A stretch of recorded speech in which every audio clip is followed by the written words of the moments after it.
যখন বারবার আঘাত পায় তখন সে আর আগের মতো থাকে না। তার ভেতরের হাসিটা নিঃশব্দ হয়ে যায়।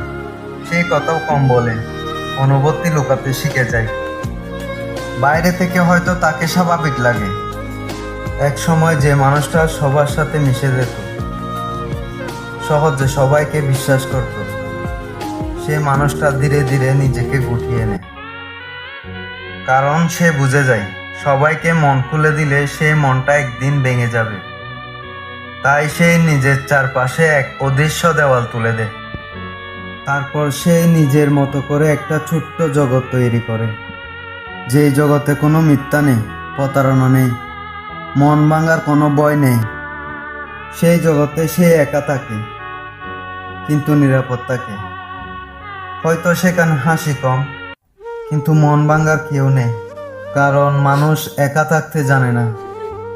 বারবার আঘাত হওয়ার পরে সেই মানুষটা একা থাকতে শিখে যায়।